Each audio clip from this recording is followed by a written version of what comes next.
Right, children. Now we are going to study about water as a coolant. Now, I told you under this lesson, we are going to learn about water, functions of water under 3 topics. What are they?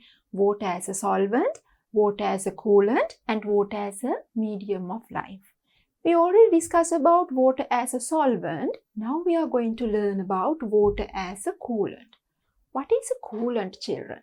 Right. Before we discuss about coolant, we will discuss about some activities or some instances in our day-to-day life.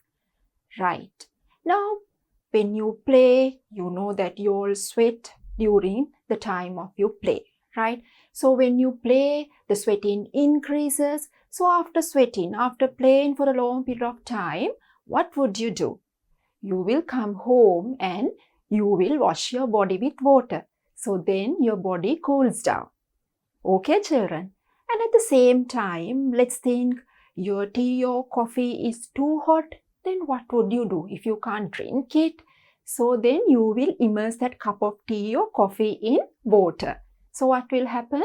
You can reduce the temperature of that tea or coffee. And at the same time, you have seen animals like buffaloes.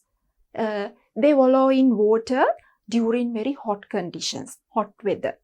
Why does this happen, children? What actually happens here? This is because of water can act as a coolant. We will read this. Water can bear a large amount of heat, right? It absorbs the heat and reduces the heat of objects. So this is why if your cup of tea is very hot, when you immerse it in water, what will happen? So this heat will move from this tea to water. So water can absorb this heat. So then what happens? Because heat travels from your tea to water, the temperature of this tea is reduced. Okay, children, it cools down. So it absorbs the heat and reduces the heat of objects. Understand? Because of this feature, water is considered as a good coolant. So coolant is something which can reduce the heat of the other objects, which can absorb the heat really well. Okay, so water has this special ability to absorb a large amount of heat. Understand, children? That is why water is considered as a really good coolant. So what are the instances that we use this water as a coolant? We are going to study about that. But before that, we have to do a small experiment. We will see. So what is the experiment? Observing the coolant property of water. So you all know why water is a good coolant, because water can absorb a large amount of heat. So what is this experiment? What do we have to do? So we are going to do this experiment using these materials. What are the materials we need? Now this is a beaker. Actually we need 2 beakers to do this activity. And we need some cotton wool and we need 2 thermometers. We will write 2 beakers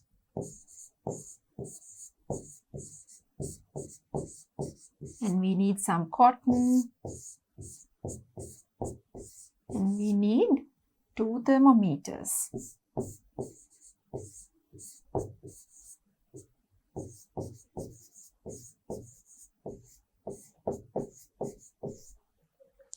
Right, 2 beakers, cotton and 2 thermometers.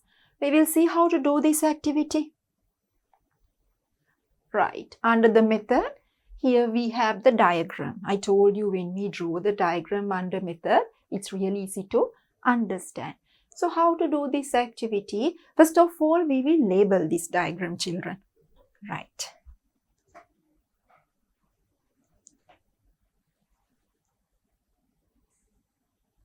Thermometers and the beakers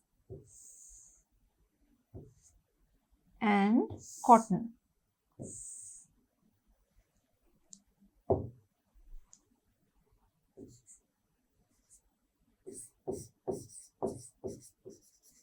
Thermometers This is a beaker. And this is cotton. This is also the beaker and cotton.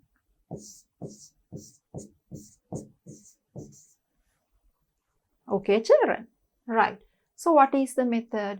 First of all, you have to take 2 beakers and you have to put some cotton, equal amounts.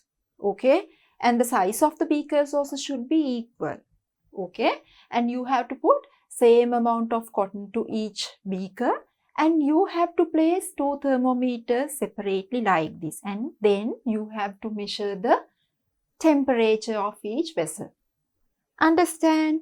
Now we are going to put some water into one beaker. Let's say this is A and this is B. So let's say we are going to put some water into beaker A, setup A. We don't put water into the second setup. To only one setup we are going to put water. Understand? Right. And after a little while, after a few minutes, we are going to take the temperature again. Understand? This is what we have to do under this experiment. So here we will read this. Get 2 beakers of similar size. Put same amount of cotton wool into both beakers. Right? As shown in the diagram, keep 2 thermometers inside the beakers and get the readings. Understand? And put a little amount of water onto cotton wool in one beaker. We will write within brackets A. Let's assume that we are going to put water into this first setup. Right? Put a little amount of water onto cotton wool in one beaker and keep for a few minutes. Understand? And then get the readings of the thermometers and compare the readings. So, before you put some water, you have to get the first readings in A and B. Then only to A you are going to put some water, and after a few minutes you are going to take the readings again between A and B. Okay, children? We will do this experiment now in the lab. Right, children? Now we are going to do this activity to prove that water acts as a coolant. So, look at the setup. We have 2 equal size beakers, and you can see I have put the same amounts of cotton here. And here I have kept 2 thermometers. First of all, we have to get the initial readings of the thermometers. Now, first of all, look at the first thermometer. You all can see the temperature is 24 degrees Celsius. This is a Celsius thermometer. Therefore, at the moment, the temperature is 24 degrees Celsius. And look at the other thermometer, children. Even that one, it's very clear. The temperature is 24 degrees Celsius. It means, so at this time, the 2 setups are equal and equal amounts of cotton is there, and the temperature is also the same. So as a second step, I am going to pour some water into only one setup. So you have to observe carefully what happens to the thermometer reading.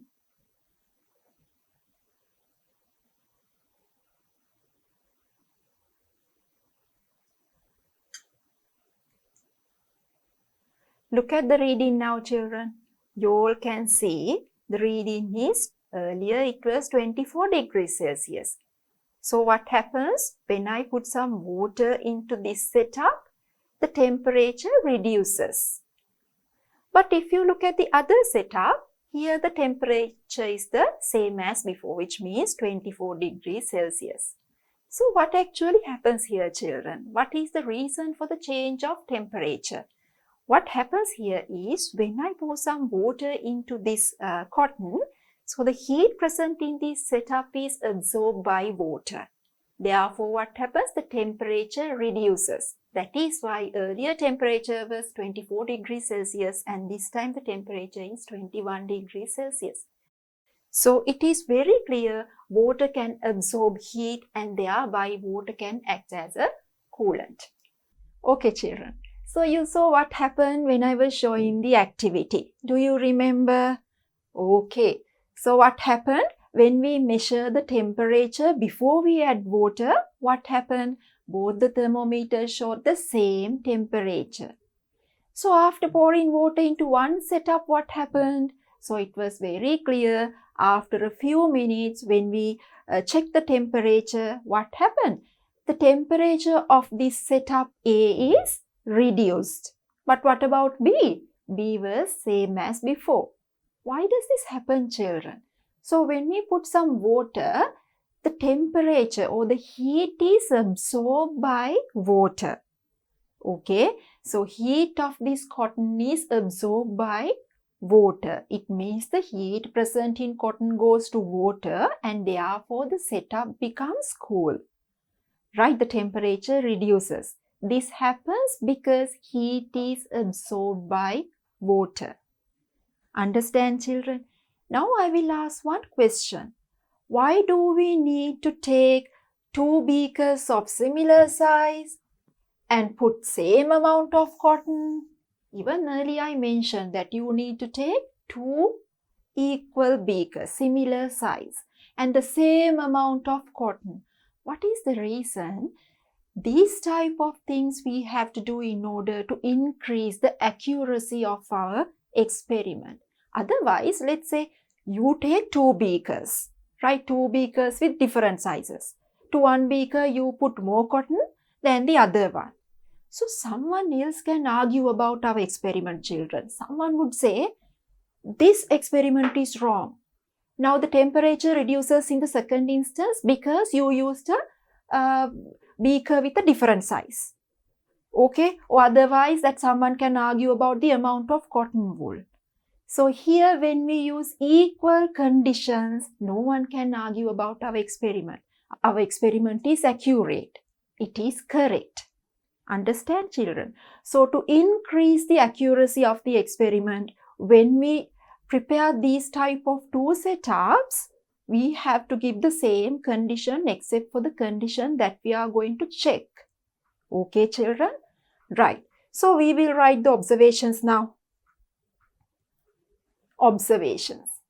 Before adding water,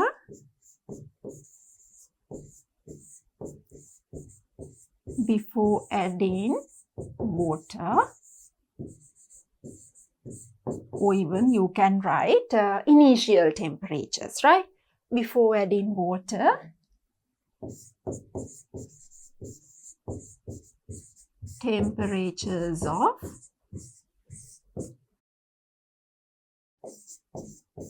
setup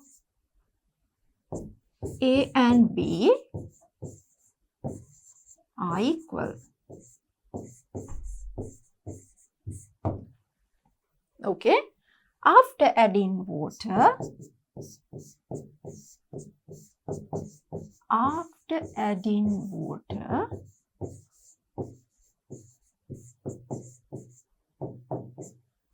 setup A, what happened, children? We added water to setup A. Okay, therefore temperature reduces. Here the temperature is the same. Okay. After adding water, right, I will write down to setup A as well.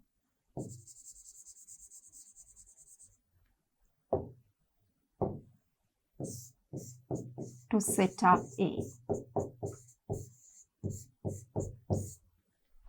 Right. After adding water to setup A, what happens? A, temperature reduces. What about B, children? Temperature is same as before.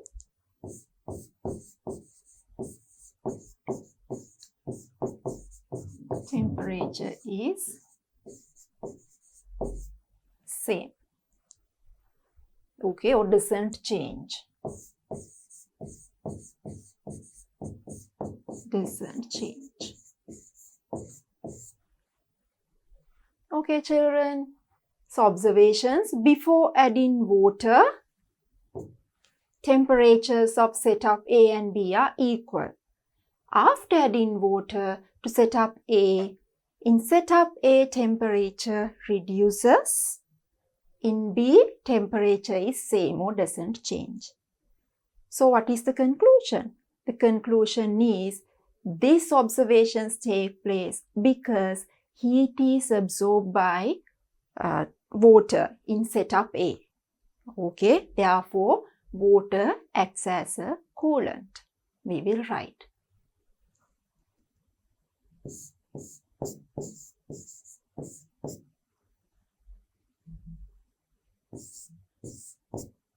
Heat of cotton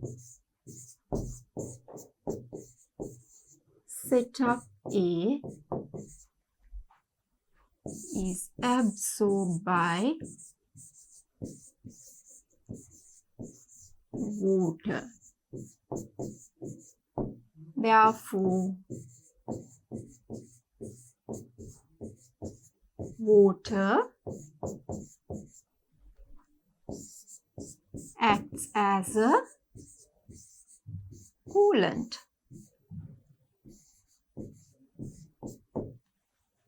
Okay, children? So, heat of cotton in setup A is absorbed by water. Therefore, water acts as a coolant. Why? Because this water absorbs this heat, this setup cools down. Right? The setup cools down because of water. So, therefore, water is a good coolant. Okay, children? Right. Now we will see what are the special occasions where this water is used as a good coolant. Right? Uses of coolant property of water. So what are the instances? Now look at this. This is a vehicle. Okay. The energy generated by burning fuel helps a vehicle to run. So you all know some vehicles, they use petrol and some use diesel. So what happens? Due to combustion of this fuel, energy is generated. Okay, children.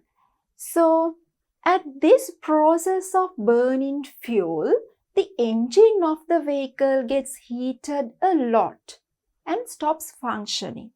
So when we burn fuel, what happens? As a result, heat is generated. Now this is a type of machine. Vehicles are type of machines. Here what happens? The engine gets heated up because of this generation of heat continuously. Is this good or bad, children? This is not very good for the engine or this machine. Okay, so sometimes this engine will stop and sometimes it might even catch fire. Therefore, we have to reduce this increased amount of heat somehow. So how does this take place? We will see.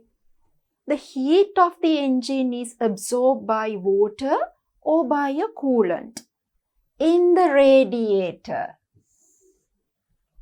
and prevents the engine from faltering due to overheat. Okay, so engine gets overheated because of the production or generation of heat. This should be minimized and this is done by water or special coolants that is included in radiators. Okay, children. So now I am going to show you how a radiation functions using a special activity. We will watch that now. Okay, children. Look at this picture. Now this is a vehicle engine. Okay, this is a vehicle engine and this is the radiator.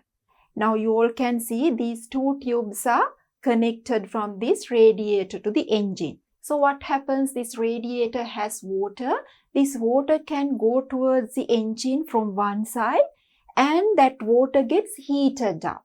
It means that water absorbs the heat present in this engine and that water circulates and comes back to the radiator. Understand? So from radiator, the heat is absorbed and the temperature of the water is reduced again and that normal water goes from the other side again. Okay, children, we will watch this. Okay, you can see here hot water comes to the radiator. Now it will From this side, cool water goes. Blue color indicates cool water. Right? Again, engine gets heated up. The hot water comes to this side. And right, from the radiator, it goes back to the engine. Okay, children? So this is how, using a radiator, the heat of the engine is reduced because radiators have water in it. Therefore, this water, when water goes through this engine, it can absorb the excess amount of heat present in the engine. Understand, children? Okay, children? So it's very clear how this overheating is prevented by water in vehicles. What are the other instances? Read this one. Water is used as a coolant in factories to avoid overheating of machines while operating. Now, in different factories, different types of machines are used. Now, when we use different types of machines, they also generate a large amount of heat. So, this heat also should be removed from the system. Otherwise, it will damage the machine. Understand, children? So, this is also done by water. So, there are different ways that water can absorb this heat in these machine parts. Sometimes in some factories, or when we use some machines, what we can do is we can spray water into the machine parts. Or there are some machines that each machine part that generates a large amount of heat is immersed in water throughout the time it uses.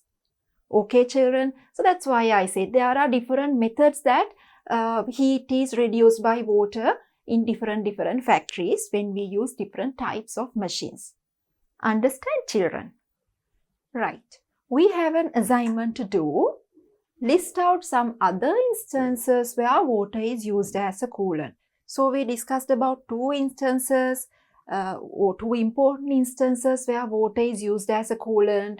So to reduce the heat of the vehicle engines, to reduce the heat of the machines in the different types of factories, those are the instances. What are the other instances apart from these two instances, children? Now, you all can write this as a list. I will help you to do this assignment. How to do this type of assignment? So you can find more information related to this assignment from books, from internet, and from other articles as well. Okay, I will help you with some points. So what are the other instances where water is used as a coolant, children? So if your tea or coffee is too hot and at the same time if you want to finish it as soon as possible, what would you do? You can immerse this cup of tea in cold water. So what will happen? After a few minutes, the heat will flow from your tea to cold water and the temperature of the hot tea will reduce. Okay. At the same time, you must have seen when there are small kids at home, there are milk bottles. If the milk is too hot, we can do the same. Okay. We can immerse the milk bottle in some cold water and we can reduce the temperature. What are the other instances, children? What would you do if you accidentally touch a hot surface? You would run to a water tap and you would hold that burn area under running water for about few minutes. What will happen, children? That burn part will not develop into a blister then. Okay, this also happens because of absorption of heat from that affected area by water. Okay, children. So these are some instances where water is used as a good coolant. You can even include that some animals like buffaloes, they wallow in water, right, in order to cool down their bodies. And also during like very hot days, right? So when there are extreme weather conditions, what happens? We have to wash our body time to time in order to reduce this heat. Okay, so you can write some instances like this, and as I told you before, you can find more information from other articles as well. Now this is the last part of our lesson. So under the lesson, do you remember again what are the topics that we are going to discuss about?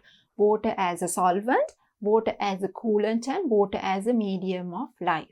The first two topics we already discussed, and now the third topic, water as a medium of life. What is the importance of water to animals and plants in order to continue their life? That's what we are going to learn under this part. Okay. So what is this environment, children? This is an aquatic environment, right? There are aquatic plants and aquatic animals present in these type of environments. Okay. And you all know that even under solvent property, we discussed that a lot of oxygen is dissolved in water, and these aquatic animals, most of the aquatic animals like fish, what happens? They have to absorb that oxygen dissolved in water, because most of these fish, they don't have lungs like us. Okay, so in order to absorb atmospheric oxygen, we have to have lungs. But these fish, they don't have lungs. What do they have then? They have gills. Okay, so what happens? Fish use oxygen dissolved in water for respiration. Okay, because of the solvent property of water, oxygen is dissolved in water. Now what happens? Aquatic organisms use that dissolved oxygen in water to breathe. Okay, when water passes through their gills. Now gills are the special structures that fish have in order to inhale oxygen. Okay, oxygen enters the blood vessels. Okay, children. So what will happen if we take this fish out of water? After a few minutes, they will die. That is because if we take it out, even though atmospheric oxygen is there, they cannot inhale atmospheric oxygen. Okay, because they are adapted to inhale oxygen dissolved in water. Understand, children? So that is one importance of this water as a medium of life. Not only that, now you know that aquatic plants, let's say, if there's an aquatic environment, if there are underwater aquatic plants, they need carbon dioxide in order to do photosynthesis. Now, if some leaves of these plants, if they are floating on water, because they have stomata, now they can absorb atmospheric carbon dioxide. Okay, but what will happen to these plants that are underwater, that present underwater? There's no way to get atmospheric carbon dioxide. Then these plants also use carbon dioxide gas that is dissolved in water for photosynthesis. Okay, children. So I hope it's very clear water is important as a medium of life. Okay, children? Right. Now look at this one. Many aquatic organisms use water as their living environment. Now, earlier we discussed about fish. But what are the other aquatic animals? Now, fish is only one group, right? Fish is only one group of animals. What are the other groups, children? First one, we will anyway write fish. Now, aquatic animals, or animals who use water as their habitat or living environment. Number one, fish. What are the examples for fish? There are different types of fish. Tuna, tilapia. Now, tilapia is a freshwater fish. Tuna, tilapia, shark, and many other examples are there. Okay? And amphibians. What are amphibians, children? Right. Amphibians are the animals. Every animal has a life cycle. Okay, when we consider fish, the entire life cycle is completed in water, in aquatic environment. What about us? We complete our life cycle in the land. Okay, but when we consider about amphibians, part of their life cycle is completed in water, the other part in the land. Okay, so who are the amphibians? Amphibians examples, frogs, toads, salamander, they are coming under amphibians. So at one point of their life in amphibians, right, at one point of their life is spent in water, right? Some stages are spent in water. Okay, for example, now frogs, adult frogs, they lay their eggs in water, right? So tadpoles come out of these eggs. Tadpole has a fish-like body. So they swim in water. When they develop into the adult frog, this adult frog comes out of water and lives in the land. Okay, children. So that's why I said amphibians, they live, part of their life cycle spends in water, the other half is in land. Okay, children. So what are the examples for amphibians? We will write frogs, toads, right? Salamanders, also another example. Who are the other animals? Reptiles? Now, reptiles. There are some reptiles who live in aquatic environment. What are the examples? Some snakes like water snake. Water snake. Water snake is a type of reptile. What are the other animals, children? Turtle. Turtle is also a type of reptile, okay? Turtle. So their environment is aquatic environment. And some mammals are also there. Right? Most of the mammals are arboreal and terrestrial animals, but some mammals are there who live in aquatic environments as well. What are the examples? I'm pretty sure you know. Whales and dolphins, they are coming under aquatic mammals. Okay? Whales, dolphins,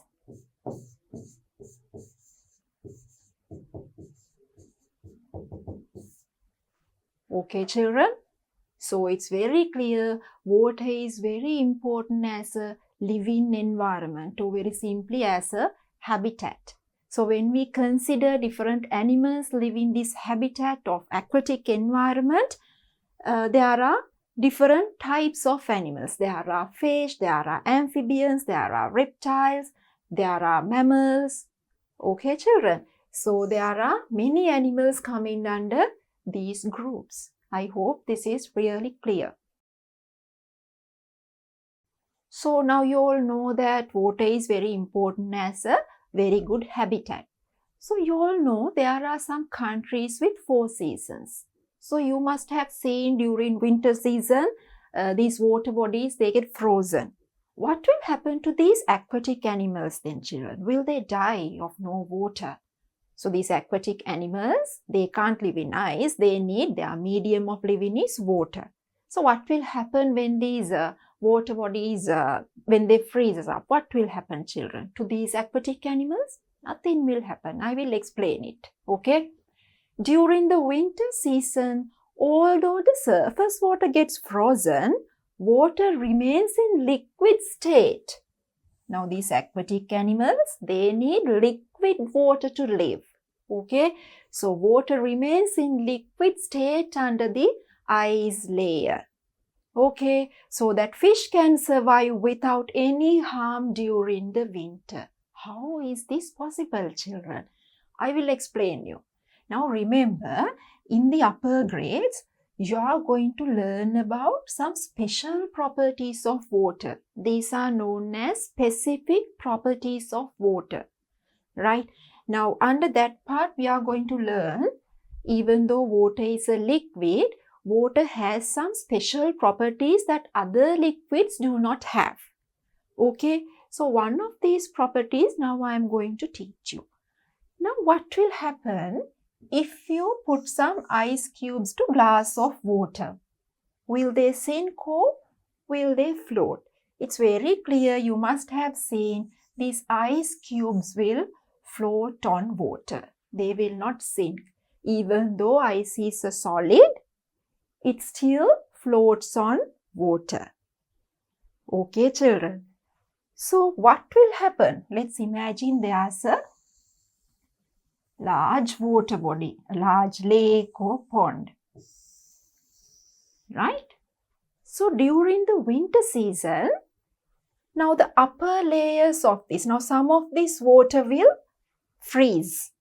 Okay, it means some of this water will turn into ice. Now what will happen to that? The water that turns into ice, it gradually happens. Okay? So what will happen to the water that turns into ice? Now according to this one, it's very clear.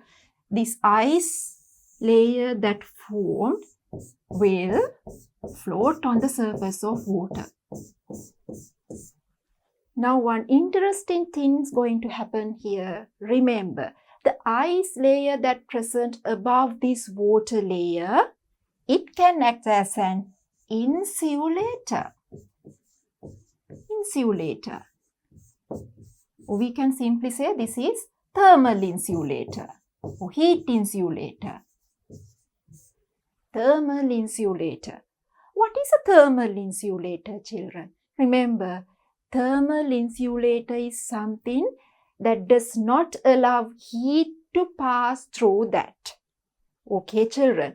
So it means heat cannot pass through this ice layer because ice layer itself acts as a thermal insulator. Okay, now ice layer forms, outside temperature is lower than this inside temperature of water. Right? But what happens?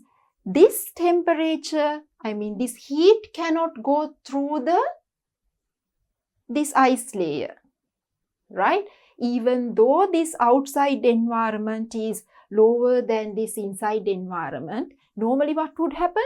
Heat will go from this place where high temperature present to low temperature, high heat to low heat area. But now this does not take place because this ice layer acts as an insulator or something that blocks the pathway of heat. Okay, children? So when this ice layer, after forming this ice layer, what happens? The amount of heat present in this water will still remain the same. Understand? So what will happen? This heat will not go out. If heat doesn't go out, what will happen? If the heat remains the same, this remaining amount of water will not turn into ice.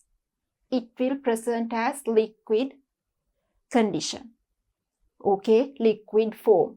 So because this water present in liquid condition, aquatic animals will not die. Understand, children? This is why it says during the winter season, although the surface water gets frozen, water remains in liquid state under the ice layer. That is because this ice layer acts as an insulator, thermal insulator. Okay? So that fish can survive without any harm during the winter season. Okay? But at the same time, here you can see some people break these ice layers and do fishing during this season. So if fishermen, if they want to catch fish, they have to break this ice layer and they have to do this fishing. Okay, children? So I hope this part is very clear now. Right. So now we know why water is very important to aquatic organisms. Now what about the other organisms, children? What about the terrestrial animals and arboreal animals? Now we are terrestrial animals. Do we need water to live? Can we live without water? We are going to see that now. So we need water. What is the reason? We will read this. Water acts as a medium for biological activities.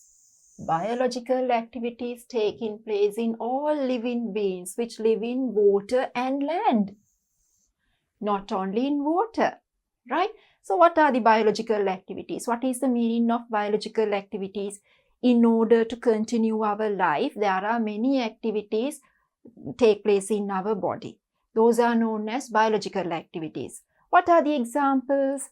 Respiration, digestion, excretion, all these things are coming under biological activities. Okay, so remember, most of these biological activities, they take place in a medium of water. Okay, children. So we will go through them. Now this is the first one. We will take it as the first point. Digestion of food and producing energy through reaction of glucose and oxygen.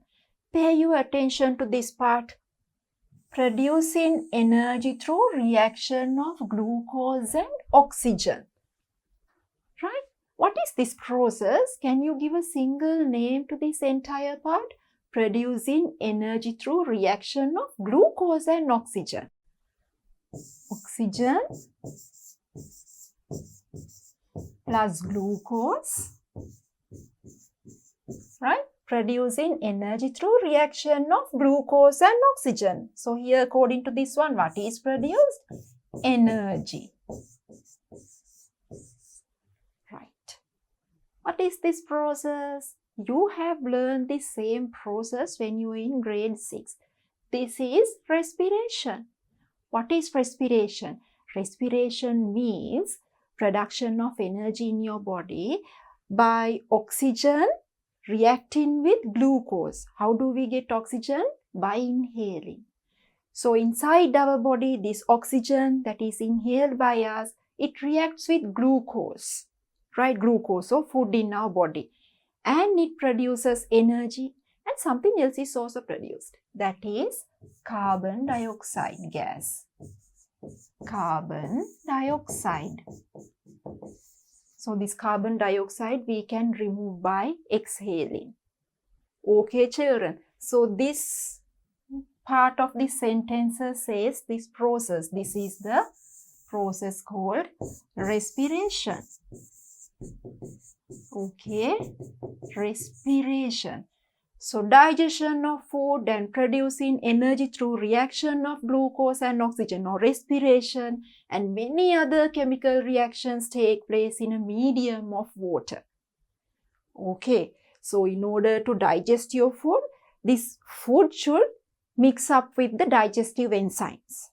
Okay, so digestive enzymes basically contain water. Okay, so in order to feel taste, what happens when we eat food? We feel taste. So the reason for this taste is presence of different chemicals. These chemicals should dissolve in our saliva in order to feel taste. That is why when our mouth is very dry, we can't feel taste. Okay, so saliva should mix with food in order to dissolve these chemical substances. Okay, in order to stimulate our taste buds in the tongue. Understand? So saliva also contains a lot of water. And in order to break down the food, digestion means breaking down of large food particles into small pieces. Understand, children? So in order to break down this food should react with digestive juice or digestive enzymes. Most of these enzymes also made up of water. It contains water. Understand, children? That is why it says digestion of food, and I'm going to replace this term with respiration. Okay? Digestion of food and respiration and many other chemical reactions take place in a medium of water. Understand, children? We will see the other instances. What is the next one? The nutrients absorbed to the body after digestion of food. Why do we need to digest the food that we eat? We need food to get nutrients. Now the thing is, in the food we eat present as carbohydrates, proteins and lipids.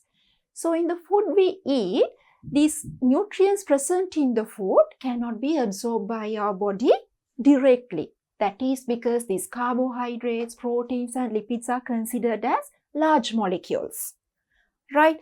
So these large molecules, we have to break down into small pieces and we have to simplify them so that our body can absorb them, right? That process is known as digestion, breaking down of large food into small pieces and convert them into simple forms.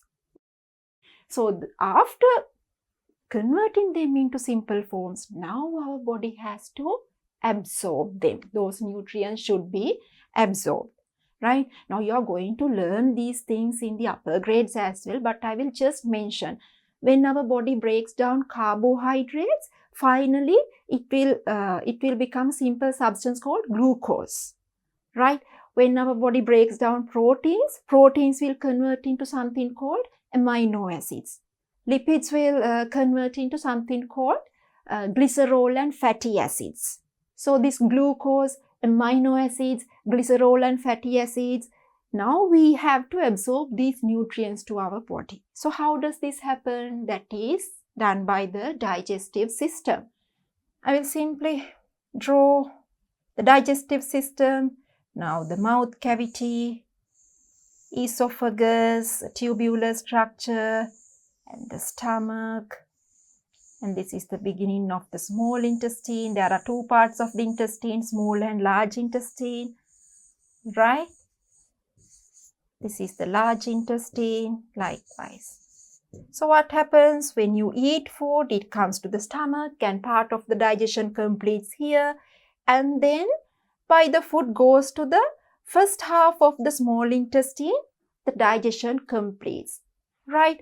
So from the last half of the small intestine, these digested nutrients are absorbed to your body. Okay, children. Now these nutrients should be absorbed to your body and these nutrients should be given to the other cells of your body as well. How does this take place, children? Look at this. The nutrients absorbed to the body after digestion of food. Now it means this process. When food comes from your mouth to the first half of the small intestine, the digestion completes. The other half of the small intestine absorbs these nutrients to your body. That is because those nutrients should be sent to the other areas of the body, the other cells. Okay? So the nutrients absorbed to the body after the digestion of food are transported to the cells by dissolving in blood. Dissolving in blood. So it is absorbed to your body. It's absorbed by blood. Then what happens? Now blood goes throughout your body and blood takes these nutrients to the other places as well. Okay, so this process too takes place in a medium of water. How come? Because if you take blood, 90% of blood is made out of water. Okay, so what will happen? If blood doesn't contain water, can it flow from one place to another place? No. Right? If blood doesn't contain water, it cannot flow from one place to another place. That is why it says, so this process too takes place in a medium of water. That is because 90% of blood contains water. Understand, children?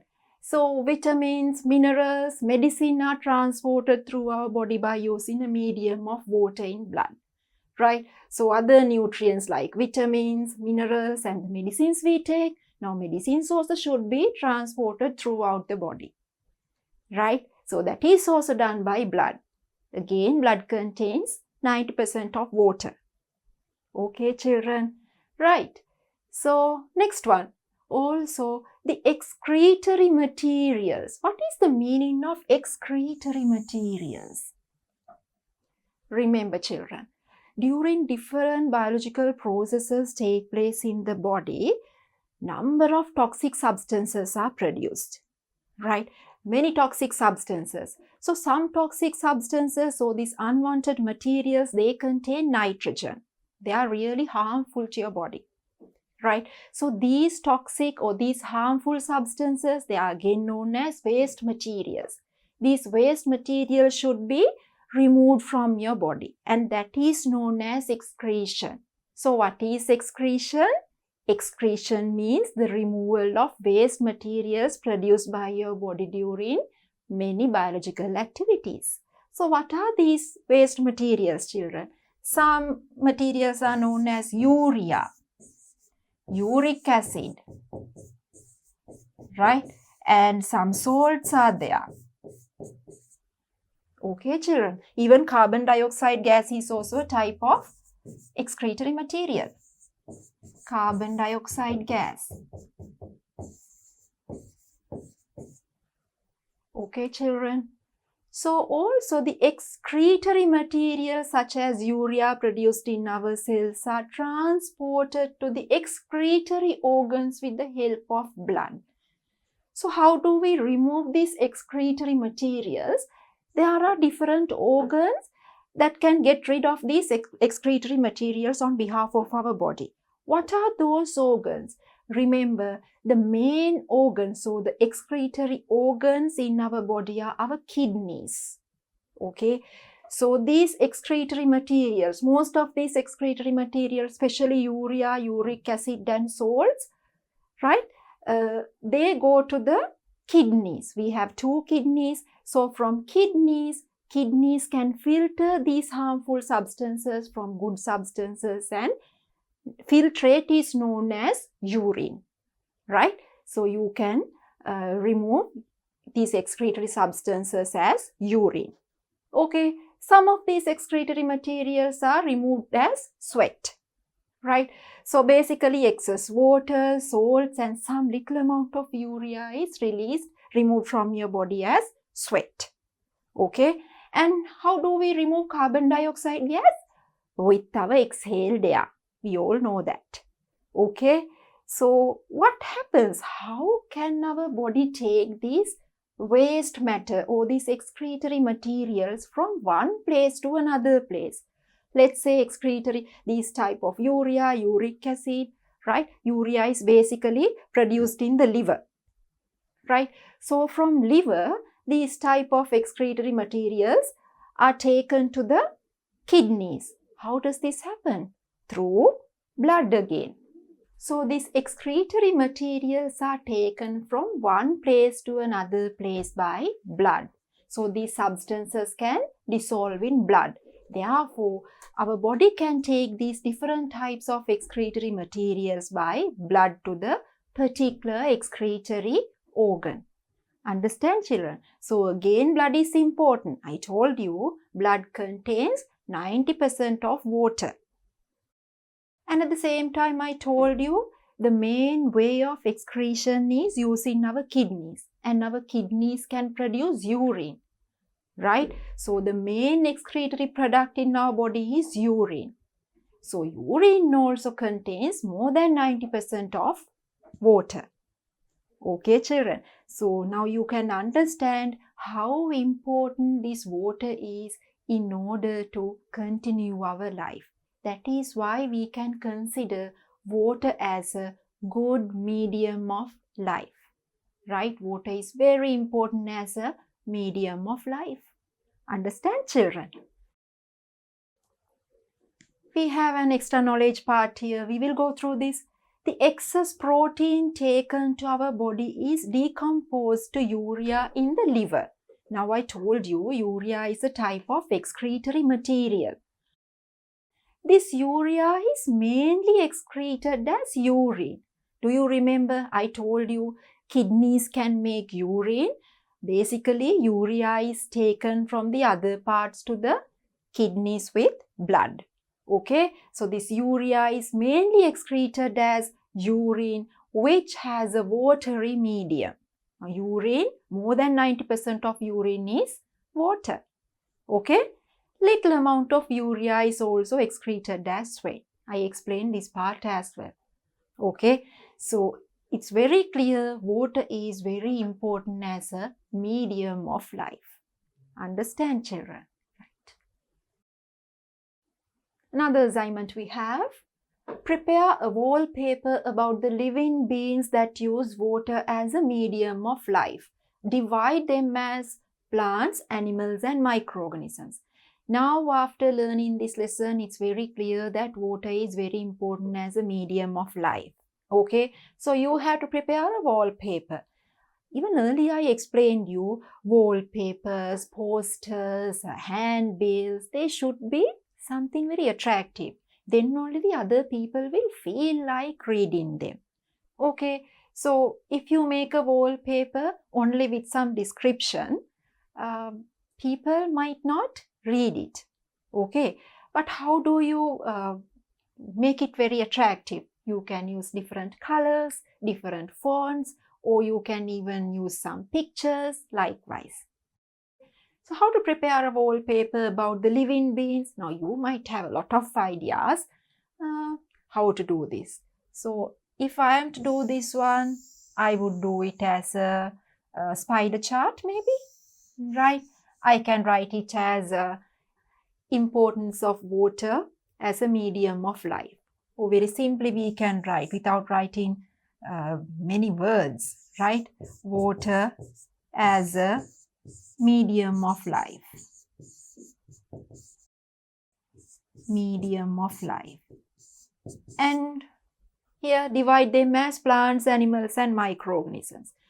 No, I would do it like this side. Plants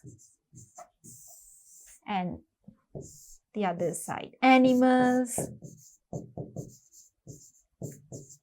And here microorganisms. Right? Likewise. Okay. And so how to write information?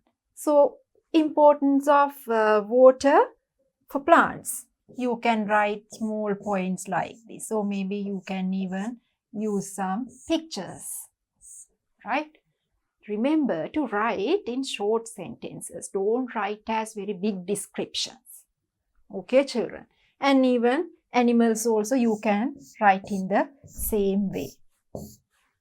Okay? Microorganisms also the same.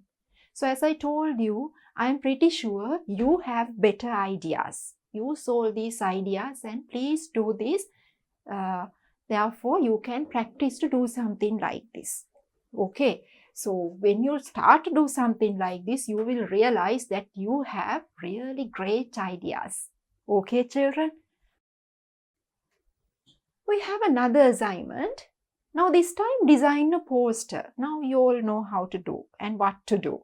Okay, design a poster to illustrate the use of water as a medium. Now this type of thing, I even explained under solvent property of water. There are different ways that you can do. Right? You can use the poster like this, write the topic and you can paste pictures. Under the pictures you can briefly write what is the importance. Or like before, you can make a chart. Okay, importance of water. Right, water as a medium. There are different things that we learned under this topic. You can include all of them. Or you can make the same thing along with the picture. Okay, children, as I told you, you all have better ideas. I'm pretty sure. Understand? Right, children. Now we have come to an end of this fourth lesson. I am sure you understood the lesson really well. Do you remember what are the topics that we discussed about? We will go see the summary now. So first we learn the main functions of water are as a solvent, as a coolant and as a medium of life. In the beginning of this lesson, I told you that the main three topics we are going to learn under this lesson is water as a solvent, water as a coolant and water as a medium of life. Okay? The solvent property of water is helpful to dissolve things in water and to separate things from water. Do you remember in day-to-day life when we make different drinks, different solutions, the solvent property is really important. Right? At the same time, in different industries like salt industry, sugar industry, it's very important to use this, the ability to separate things that are dissolved in water. Heat is generated in our body during the biological processes. Heat is also generated in machines when they are operated. This heat can be removed by using water because water acts as a coolant. Right? So I told you how can we reduce the heat produced in vehicle engines using the water in radiators and how to cool down a hot tea or coffee using water. I hope you remember these things. And water is the medium of life for aquatic organisms. Now water is the habitat, right? Water is an essential medium to maintain the biological processes in all living beings. So under this part, we learned that not only to aquatic organisms, even for the other organisms, water is really important. So that is why we cannot live without water. So I hope the lesson is very clear now. Now it's time to do our exercises. We will do that now. Okay, children. Now we are going to discuss some questions related to this lesson. Remember, first of all, you all have to write the answers for all these questions. So after writing the answers, you can watch how I explain it. So if there's any mistake, you can correct it while watching this one. But remember to do it by yourselves first. Okay, children? We will move to the exercise given in the textbook. Question number 1. Select the correct answers for the given questions. What is the most soluble substance in water? Do you remember we did an experiment? Now I ask you to do it at home as well. Okay? We did this experiment to check the solvent property of water. So under that we discussed that there are some substances that dissolve really well in water and other substances are there that dissolve partially in water and some other substances they don't dissolve in water at all. Okay, so we will see what is the most soluble substance. It means that dissolves really well. Okay, laundry blue. What happens with laundry blue? Laundry blue dissolves partially. Part of the laundry blue will remain at the bottom of the vessel. Okay. Table salt. What happened when we added some table salt into water? The table salt crystals disappear. So disappear means all the crystals dissolve really well. Okay, so this is the answer, but we will go to the other two. Sand. Sand does not dissolve in water. And coconut oil. What happened with coconut oil? Coconut oil present as a layer on top of water. Right? It means coconut oil also does not dissolve in water. So the answer is table salt. Number 2. Which property of water is used to cool the engine of a vehicle? Now vehicles have radiators. Radiators have water or another coolant. And when this coolant goes through this engine, what happens? The heat will be absorbed by this water. Right? So what is the property of water? Coolant property. Right? As a solvent, not the answer. As a medium, no. As a coolant, that is the answer. Not even as an insulator. Right? Number 2. Fill in the blanks using the correct answer. Seawater has become salty due to dissolving what? Now I told you seawater contains different types of salt. The main salt dissolved in sodium chloride. Right? The main salt dissolved in seawater is sodium chloride. What are the other salts? Magnesium chloride, calcium chloride are also different types of salts that are dissolved in seawater. So seawater becomes salty, remember that is because of sodium chloride. That is known as common salt. Now in common salt we use in our day-to-day life, what is contained? That is sodium chloride. Right? So seawater has become salty due to dissolving sodium chloride. Sodium chloride in it. Okay, number 2. Blank can be produced by evaporating seawater. So when you collect some seawater which contains a lot of salts in it, right? When you evaporate, when you leave it under sun, what will happen? The water will evaporate and what will remain? What can you produce? That is salt, right? Salt can be produced. Salt can be produced by evaporating seawater. Okay. Next one. Blank. Property of water makes it easy to absorb minerals by plants. Now I told you plants' roots need minerals dissolved in soil water. And I mentioned that these plant roots cannot absorb the minerals that are present in solid state. So the soil minerals are dissolved in soil water. Understand, children? So solvent property of water makes it easy to absorb minerals by plants. Solvent property.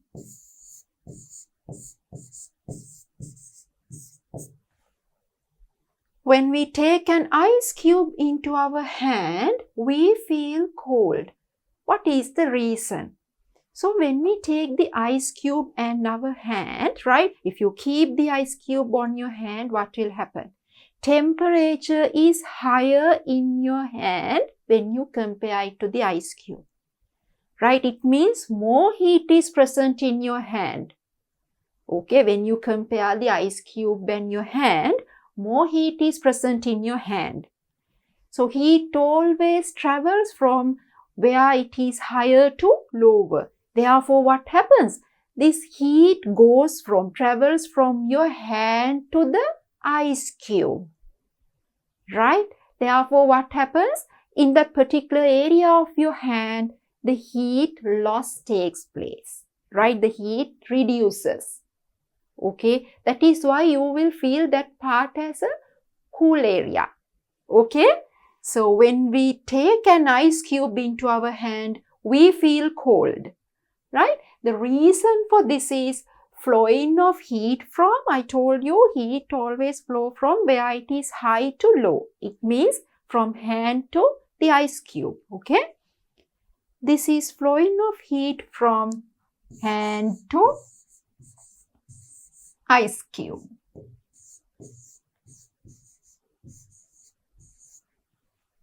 Okay? Right. Blank acts as the medium for biological processes that take place in the human body. What acts as the medium? Water acts as the medium. Right?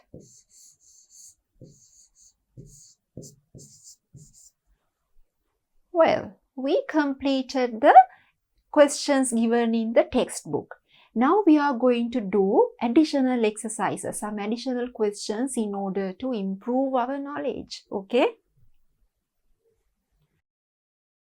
Exercise 1. Again, underline the correct answer. Number 1. The property of water that helps to dissolve things in water is. We learn about 3 properties: solvent property, coolant property, and water as a medium of life. Right? Which property is used to dissolve things in water? That is the solvent property. Okay? So, solvent property.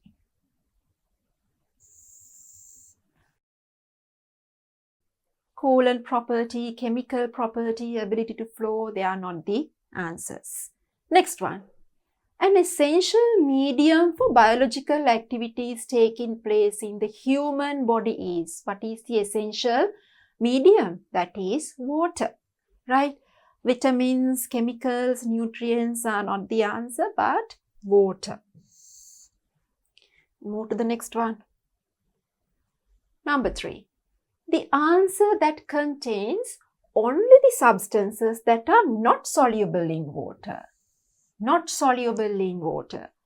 So we did an experiment to study about this. Some substances, they dissolve in water really well, and some substances, they dissolve in water only partially, right? Part of it dissolves, and some other substances, they do not dissolve at all, right? So the answer that contains only the substances that are not soluble, that do not dissolve in water, right? Wheat flour, Condensed crystals. Condensed crystals, do you remember that purple color crystals? It dissolves really well in water, right? So, it cannot be the answer because condensed crystals, now camphor balls, do not dissolve, right? If you take wheat flour, it will dissolve like partially, okay? So, this is not the answer. Next one, styrofoam. Styrofoam means rigiform. Sugar, salt. Sugar and salt dissolves in water really well. Therefore, this is not the answer. Number 3, paraffin wax, kerosene. Now, we did the experiment with paraffin wax and kerosene. They did not dissolve. What about rubber? Rubber also does not dissolve in water. Therefore, this answer is correct. But still, we are going to read the 4th one. So, laundry blue. Laundry blue dissolves partially. Condensed crystals and sugar, they dissolve really well. And the question asks, which are not soluble. Therefore, it's clear that the answer is number 3. Right. Number 4. An instance where the solvent property of water is not used.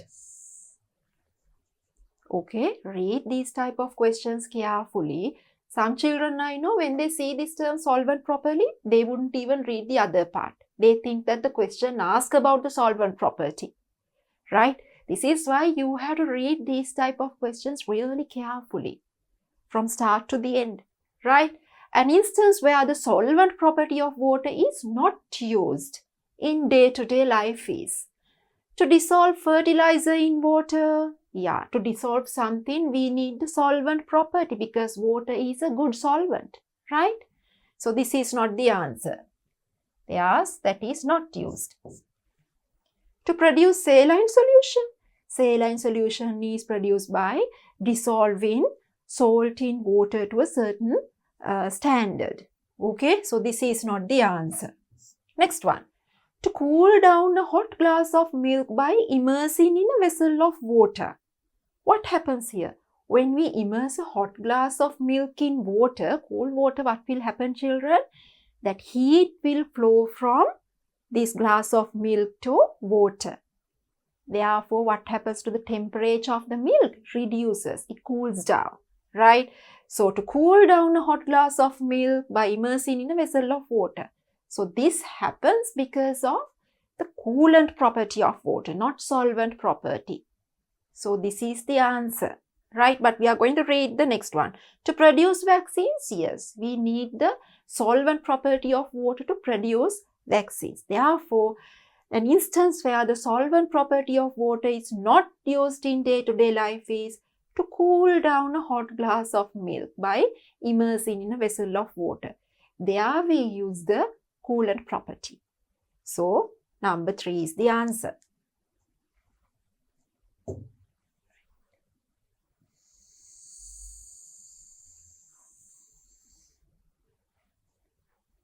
Okay, children.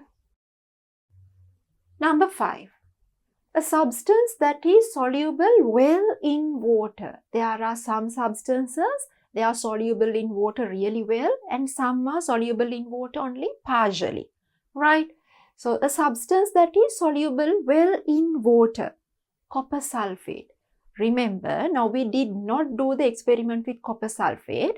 Copper sulfate is light blue color crystals, right, that dissolves really well in water, making a light blue color or bright blue color solution. Okay, so this is correct. It dissolves really well in water. Laundry blue dissolves partially.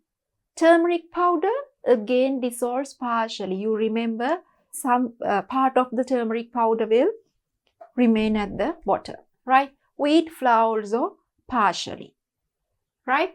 So, copper sulfate is the answer. We will move to the next. Exercise 2. We have 2 questions to answer. Number 1. Mention how water benefits not only aquatic organisms but also non-aquatic organisms. So, we learned this part under water as a medium of life. Do you remember we learned that for aquatic organisms, water is very important as a habitat, right? A living environment. But for all the other organisms, including aquatic organisms, water is still very important. Why? What is the reason? So, the biological processes that take place in our body, they all take place in a medium of water. Understand? That is the importance, right? That is how water benefits not only aquatic organisms but also non-aquatic organisms. We will write that. Water acts as a medium. Water acts as a medium for biological activities. Biological activities in all living beings. All living beings. Okay. Water acts as a medium for biological activities in all living beings. Okay?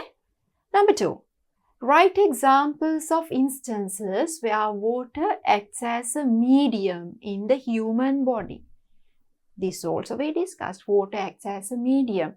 So, digestion of food. Right after digestion of food, all the nutrients are taken to the other cells of the body. Right? It is done by blood. Okay? So, blood contains water. 90% of blood contains water. Right? So, what else? To transport vitamins and medicine throughout the body. And to remove the waste matter from your body. Or in another way, you can write to take these waste materials from different parts of the body to the respective or the relevant excretory organs, right? So all these things done because water acts as a medium. Okay, we will write to transport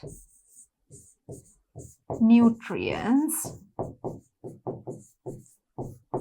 throughout the body. Throughout the body. To transport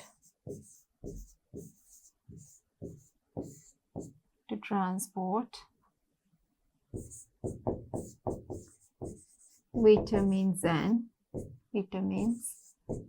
minerals and medicine.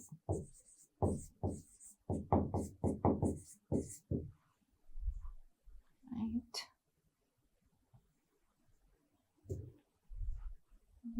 We'll write another one. To transport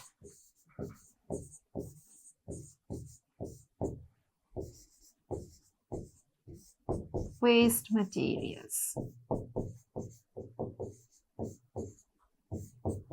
to the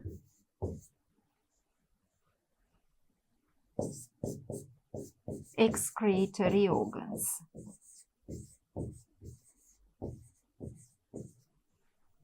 Okay, some examples. To transport nutrients throughout the body, to transport vitamins, minerals and medicine, that's also throughout the body, and to transport waste materials to the excretory organs. Next one, question number 1. Define what a solvent is used in an example. Now, water can dissolve many substances in it, right? So, because of this property, water is called a good solvent. That is because solvent is something which can dissolve the other substances in it. Okay, so here we have to use an example. You can use any example where we use different solutions with water. I will take salt solution. How do we make a salt solution? By dissolving salt in water. It means here we use, when we compare the amount of salt and water, right? There's more water, right? There's more water present than that of salt. That is why we dissolve salt in water. So we dissolve salt in water and prepare a salt solution. Salt solution. So what is a solvent? Here we can write salt is dissolved in water. So what is the solvent? Water is the solvent. Water is the solvent. So we have to define what a solvent is. So what is a solvent? A solvent is something that can dissolve the other substances in it. Right? A solvent is something that can dissolve the other substances in it. We will write. A solvent is something that can dissolve the other substances other substances in it. Okay. Salt is dissolved in water. If you want, you can even draw a small picture. Right? You can draw a beaker. Now this is water. You can show that you are going to dissolve salt here. Either way you like. Right? So salt plus water equals salt solution. Salt is dissolved in water. Okay? Water is the solvent. The solvent is something that can dissolve the other substances in it. Understand? Next one. Write 2 instances where separating materials dissolved in water is applied. We learned there are different industries that use this property, right? Do you remember we discussed about salt industry? They are in solvents. What happens in solvents? This seawater is collected and water is evaporated. And salt will remain at the bottom. That is how we produce salt. So in salt industry. Okay. And what are the other industries? In sugar industry, and to produce treacle and jaggery also, we can use this property. Okay. We will write 2 instances. I will write number 1. To produce salt by evaporating water from seawater.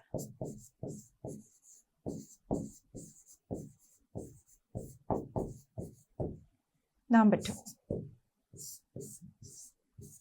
To produce sugar. How do we produce sugar? We take the juice in sugar cane and we remove the amount of water present in that juice and sugar will remain. Okay. To produce sugar by removing water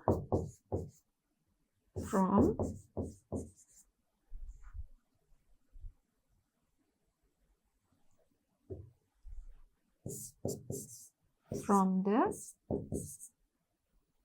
juice of sugarcane.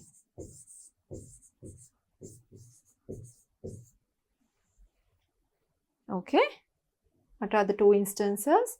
To produce salt by evaporating water from seawater. To produce sugar by removing water from the juice of sugarcane. Okay. We'll move to the next one. Number 4. Question number 1. Why water is called a coolant? What is a coolant? A coolant is something that can absorb a large amount of heat. Right? Now, why water is called a coolant? That is because water can absorb a large amount of heat from the other objects and it can reduce the temperature of the other objects, or it can cool down the other objects. Okay? So that is why water is called a coolant. We will write.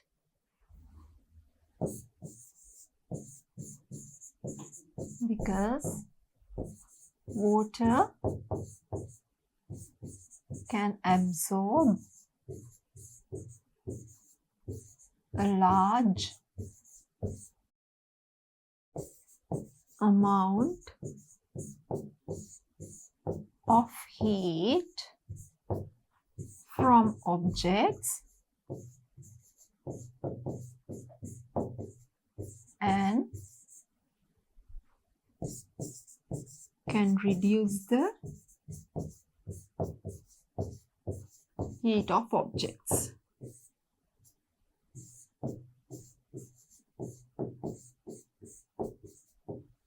Okay, because water can absorb a large amount of heat from objects and can reduce the heat of objects.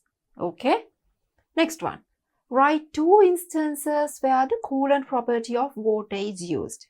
We learn about different instances. What are the instances?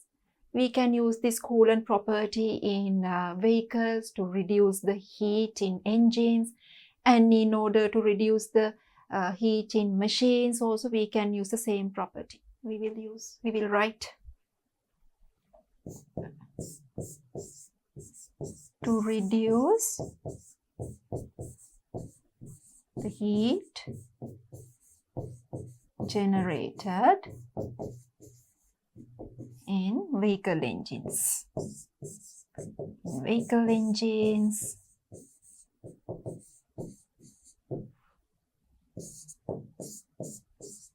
To reduce the heat generated by machines in factories.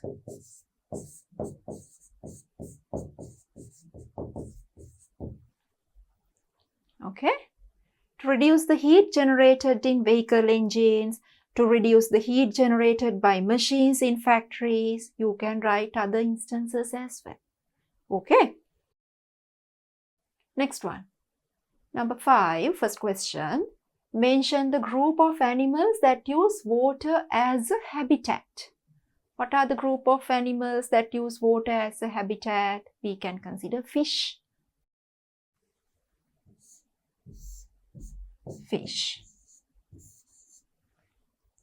Okay, and some reptiles, some mammals, some reptiles, amphibians also there. But basically, fish cannot live without water. Their only habitat is water. That is why we are going to write fish here. Okay, so mention the group of animals that use water as a habitat, fish. Next one. What are the benefits of water for aquatic life? It means aquatic plants and aquatic animals, right? Aquatic organisms. What is the importance? These aquatic organisms, they use the oxygen dissolved in water to breathe. That is the main one. They can breathe, they can take oxygen because oxygen dissolves in water, right? Because these type of animals, they cannot inhale atmospheric oxygen. Okay, what else, children? I again mentioned that underwater plants, they obtain carbon dioxide dissolved in water to do photosynthesis. Okay, what else? So for their locomotion also, water is very important. We will write these things. What are the benefits? We will write to obtain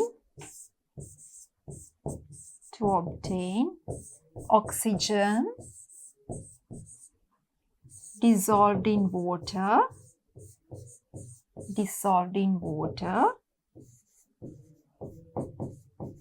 to breathe.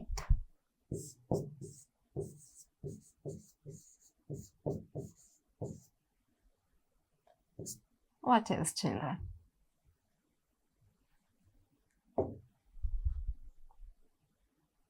Underwater plants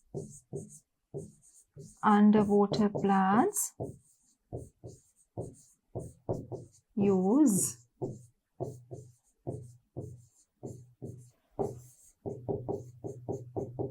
carbon dioxide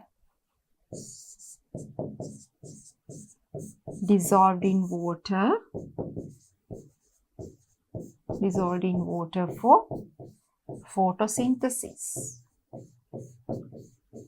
So carbon dioxide gas is one main factor affecting photosynthesis. Right? For locomotion also, water is as a medium important for locomotion.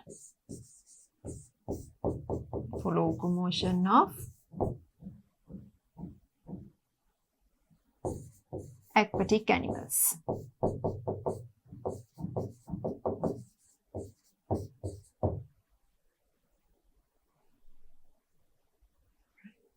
To obtain oxygen dissolved in water to breathe, underwater plants use carbon dioxide dissolved in water for photosynthesis and for locomotion of aquatic animals. Okay?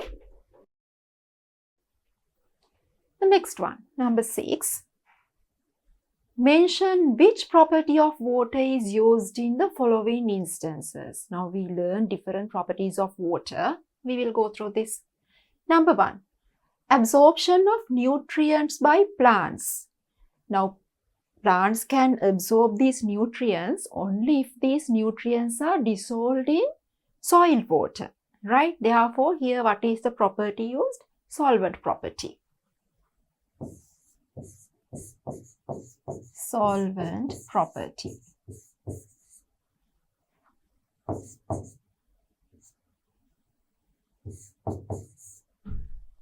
Solvent property. Number 2, feeling cool when we wash our body at a time of sweating. So when we wash our body at a time of sweating takes place because when the body temperature increases, rises up, right? So what happens? When we wash our body with water, that water absorbs the excess body heat. That is why we feel cool. So water can absorb this body heat. That is because water is a very good coolant. Okay. Feeling cool when we wash our body at a time of sweating. That is because of the coolant property. Coolant property.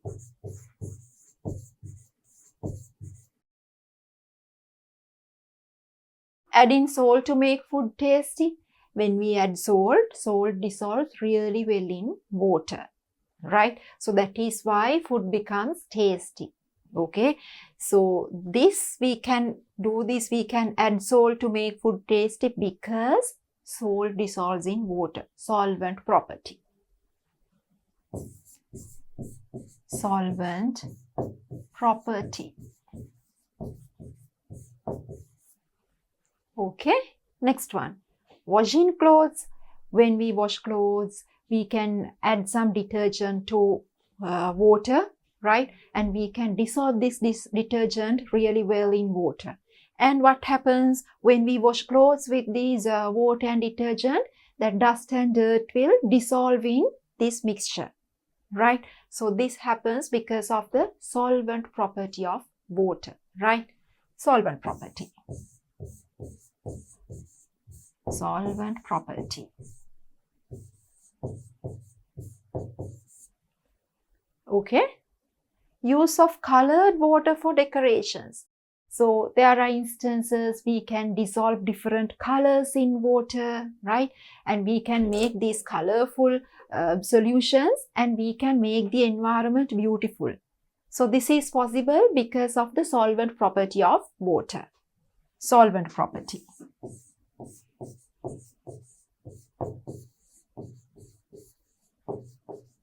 Solvent property. Last one. Spraying water on the surrounding environment in hot weather. You must have seen in some areas, in some places like gardens, during this hot weather, they sprinkle water. Sometimes using sprinklers, they sprinkle water. What happens here?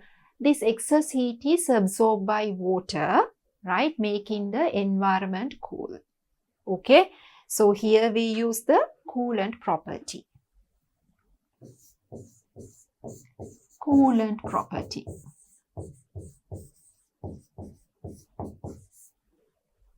Okay, absorption of nutrients by plants, solvent property. Feeling cool when we wash our body at a time of sweating, coolant property. Adding salt to make food tasty, solvent property. Washing clothes, again solvent property. Use of colored water for decorations, solvent property. Spraying water on the surrounding environment in hot weather, coolant property. Understand? Number 7. As soon as a cup of tea is made, it is too hot to drink. However, at a time that you need to drink it quickly, what do you have to do?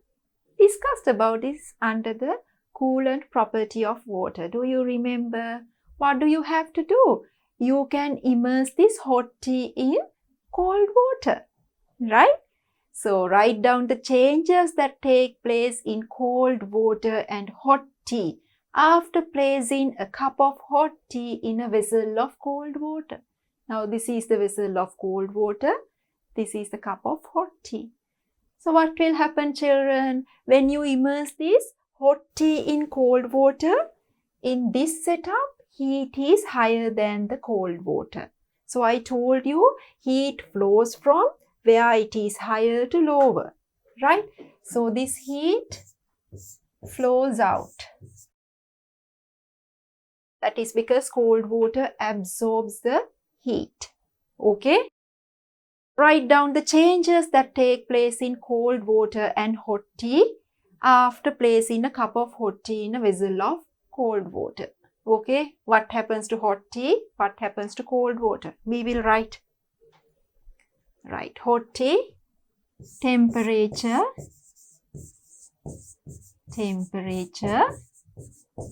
reduces.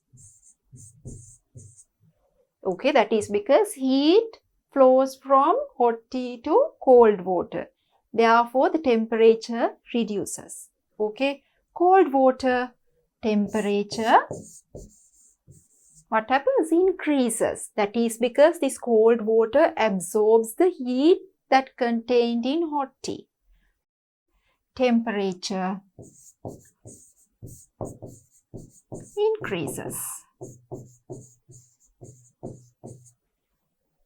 Okay? Hot tea temperature reduces, cold water temperature increases. Next one. Briefly explain the reason for the above observation. Because heat flows from hot tea to cold water. Right? Therefore, the hot tea cools down. We will write that. Heat flows from hot tea to cold water.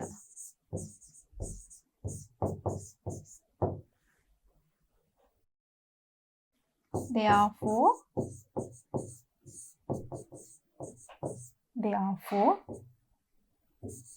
hot tea cools down.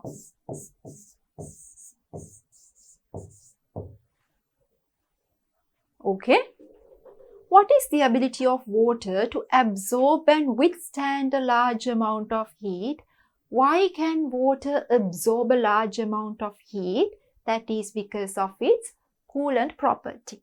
A special property called coolant property in water allows water to absorb and withstand a large amount of heat. Right? Coolant property of water.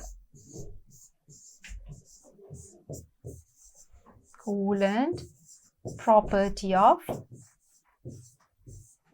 water.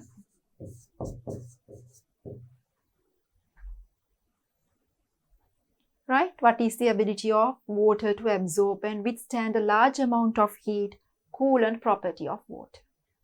Okay, next one, children. An activity done in the laboratory to observe the coolant property of water is given in the diagram. Do you remember we did the same experiment?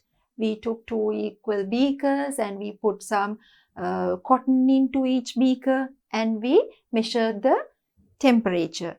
And to one beaker then we put some water and after a little while we took the temperature. This is that experiment. You can see two beakers. In this one dry cotton, right? In A dry cotton, in B wet cotton. This is after adding water. Okay. So before adding water also you have to take the temperature. Okay. And you have to check what happens. So I hope you remember before adding water, this cotton is also dry. So what happens when you measure the temperature?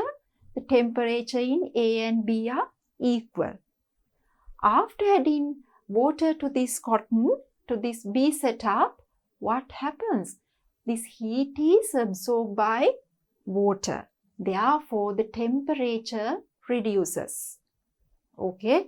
What will happen to this A setup? It will remain the same because we did not do any change to setup A. Okay. So, two thermometers were kept in the beakers with dry cotton and readings were taken. A little amount of water was put onto cotton wool in one beaker, that is B, and kept for a few minutes. Write the changes take place in two thermometers in the following table. What happens after adding water? Thermometer A, thermometer B. So thermometer A, now here to this setup we don't add water. This is still dry cotton, right? So we will write what happens to the temperature. It will be the same temperature, okay? Temperature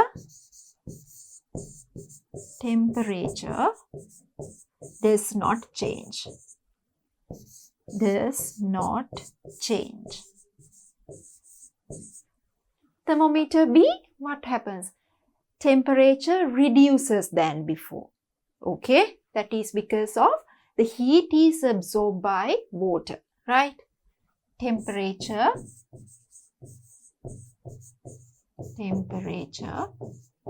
reduces than before.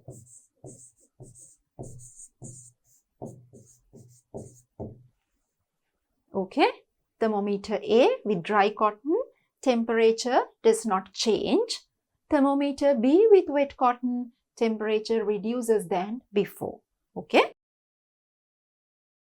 Next one, exercise 9, number 1. Write 2 instances where the coolant property of water is used by animals to reduce excessive body heat. What are the instances where these animals use this coolant property of water? You have seen, now we discussed this before as well. You must have seen that during hot conditions, during hot days, buffaloes like animals, they wallow in water, right? The body heat will be reduced by the water, right? And some animals like pigs and hippos, sometimes they bathe in muddy water, right? That is because, so maybe sometimes they get into muddy water and they will stay. That is because this muddy water, it contains water and that water can cool down their bodies. Okay, we will write that.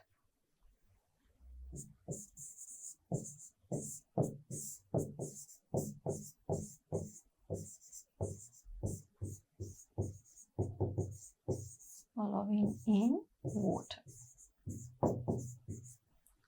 Buffaloes wallowing in water.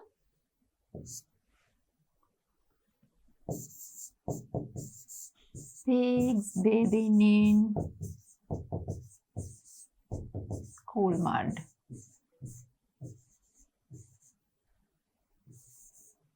Right? It's cool mud mixed with water. Right? Buffaloes wallowing in water. Pigs bathing in cool mud.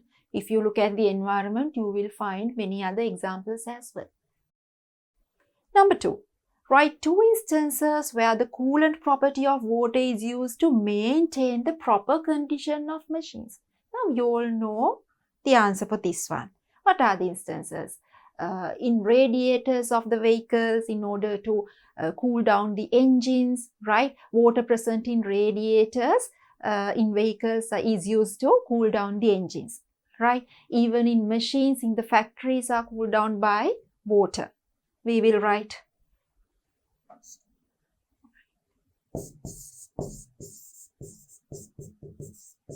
Reducing the heat of vehicle engines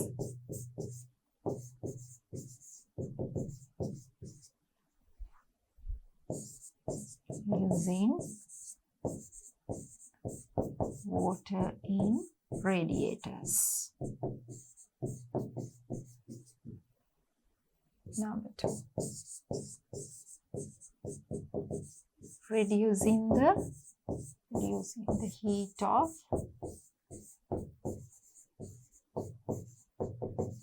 machines in factories using water. I told you these to reduce the heat of these different machine parts. Sometimes using other machines, water is sprayed on them. or in some instances, some machine parts are immersed in water, right? So reducing the heat of vehicle engines using water in radiators, reducing the heat of machines in factories using water, okay? Number 10, some substances used to test for solvent nature of water are given below. Look at these things. We use the experiment using the same substances. Glucose, vinegar, condensed crystals, coconut oil, turmeric powder, salt and kerosene. So some of these substances dissolve in water very well, and some other substances, they dissolve in water only partially. And there are some substances that do not dissolve in water, right? So from the above list, name 2 substances that dissolve well in water. 2 substances. So what are the substances that dissolve in water out of these substances? Right? We will mark them first. Now glucose dissolves really well. Vinegar also dissolves really well. Condensed crystals, that purple color crystals, also dissolve. Coconut oil does not dissolve. Turmeric powder partially dissolves, right? Salt also dissolves really well. Kerosene does not dissolve. Okay. So, first question, name 2 substances that dissolve well in water. So, here they ask only 2. We have 1, 2, 3, 4. Okay. We will write the first 2. Glucose, vinegar. Right? Next one. Name the substance that dissolves well in water, making a colorful solution. What is the color of that solution? Now there are 4 substances that dissolve really well in water. Glucose, vinegar, condensed crystals and salt. So out of these 4 substances, glucose, vinegar and salt, after dissolving these 3 substances, what is the color of the solution, children? Colorless, no color. What about the condensed crystals? Condensed crystals are dark purple in color. So when you dissolve these condensed in water, the solution becomes purple color. Okay? So name the substance that dissolves well in water, making a colorful solution. And what is the color of the solution? The substance is condensed and the color is purple. We will write substance is condensed crystals and the color of the solution, what is the color? Purple. Okay. Third one. What are the substances that dissolve partially in water, not completely? Here, turmeric powder. Okay, part of the turmeric powder will remain at the bottom of the vessel. We will write turmeric powder.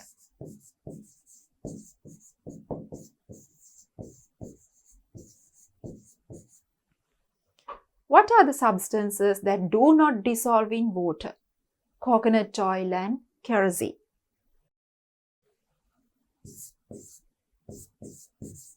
Coconut oil and kerosene. Okay, children? That was an easy one. We will move to the next. Exercise 11. Write 2 instances where the solvent property of water is used in day-to-day activities. Now, you all know many instances, not only 2. So, what are the instances? When you cook, we have to add salt. So, in order to make the food tasty, and we have to make different drinks, right? We have to make different drinks in our day-to-day life to make tea and different juices. Okay. What else? When we wash clothes, also we need that solvent property of water. Likewise, there are many instances. We will write 2 of them. To make drinks by dissolving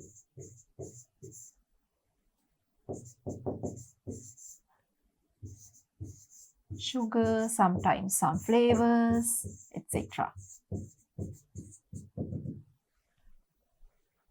Number 2, I will write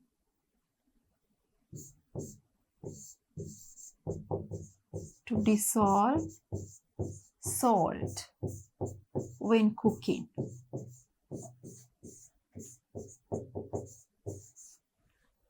Okay, to make drinks by dissolving sugar and some flavors, and to dissolve salt when cooking, etc.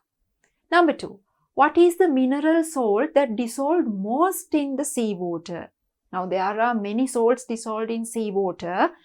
Now, sodium chloride, calcium chloride, magnesium chloride, likewise. Okay, what is the mineral salt that dissolved most? That is sodium chloride. We will write sodium chloride.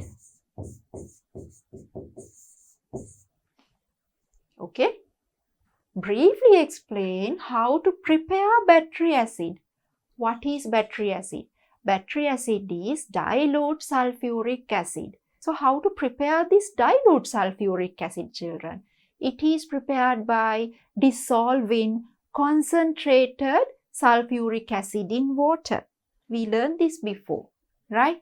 We will write, briefly explain how to prepare battery acid by dissolving concentrated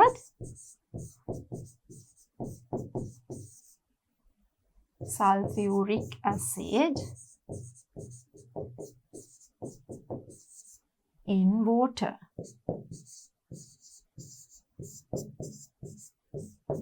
To prepare dilute sulfuric acid. Okay, by dissolving concentrated sulfuric acid in water to prepare dilute sulfuric acid. So, battery acid is dilute sulfuric acid. Okay, next one. What is the substance mixed with water to prepare artificial vinegar? Vinegar, in order to prepare vinegar, what is the substance dissolved here, children? There's a specific acid. What is that? Do you remember? Yes, that is acetic acid. By dissolving acetic acid in water, artificial vinegar is prepared. We will write acetic acid.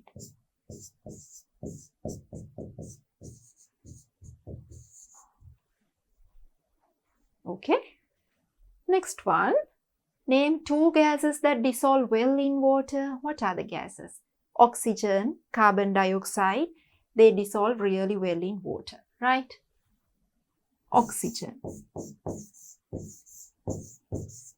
carbon dioxide.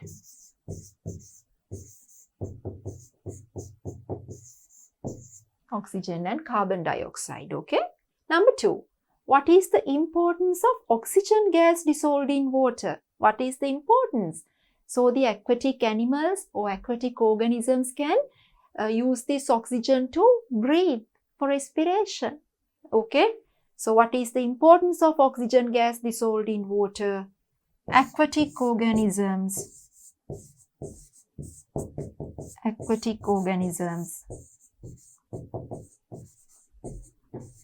use the oxygen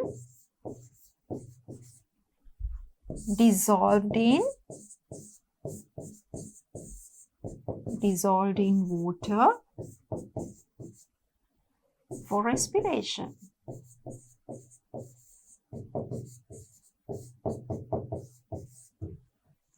Okay, aquatic organisms use the oxygen dissolved in water for respiration. We will move to the next exercise number 13. Number 1. Write one use of carbon dioxide gas being dissolved in water. Now, carbon dioxide gas also dissolved in water. What are the uses? Do you remember I explained you underwater plants, they have to do photosynthesis. And I told you there are factors affecting photosynthesis. One important factor is carbon dioxide. Okay, So underwater plants obtain this carbon dioxide essential for photosynthesis from the water, right? That is because carbon dioxide gas is dissolved in water. Okay, so that is one use. Are there any other uses? Do you know about fizzy drinks like carbonated drinks, what we call soft drinks as well? So these type of drinks are made by dissolving this carbon dioxide gas in water under high pressure. That is why when we open the lid of these drink bottles, these tiny gas bubbles come out. That is that carbon dioxide gas dissolved in water. Okay, so that is another example. So we will write one of them. Write one use of carbon dioxide gas being dissolved in water.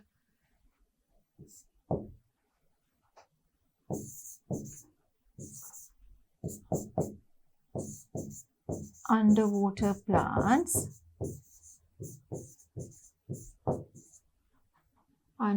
plants use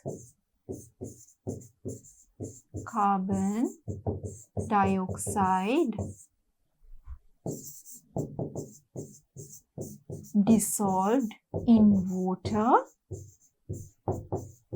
for photosynthesis.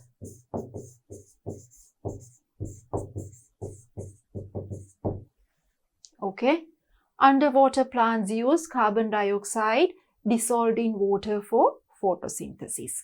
Next one, write 3 instances where the solvent property of water is used in the medical field. What are the instances? I explained that in order to prepare saline solution, the solvent property is used. What happens there? Salt is dissolved in water with a certain standard. Okay, and what are the other instances, children? To dissolve different types of medicines, to prepare different medicines, we have to dissolve medicines. Okay, and also to produce some vaccines also, we need to use this solvent property of water. We will write them 3 instances. Number 1. To make the saline solution.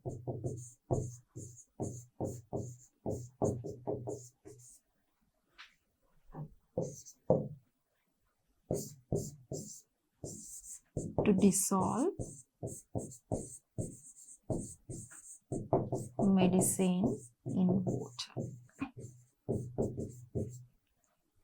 3. To make vaccines.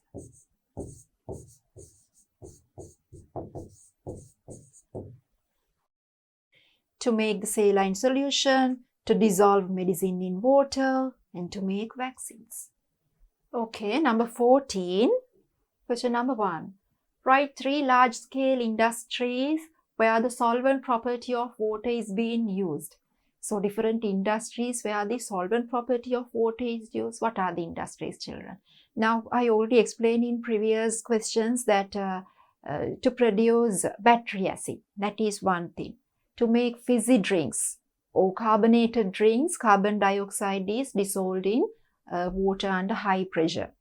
Okay, to make artificial vinegar, to make saline solutions. These are some instances under industrial level the solvent property is used.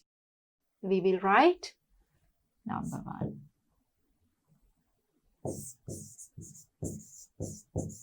Carbonated drink industry.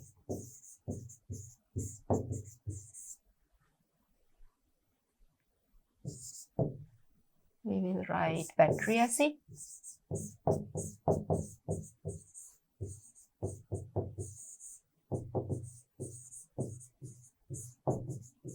Okay.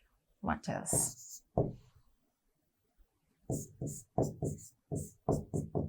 Artificial vinegar. Industry. Carbonated drink industry, battery acid industry, artificial vinegar industry. Next question.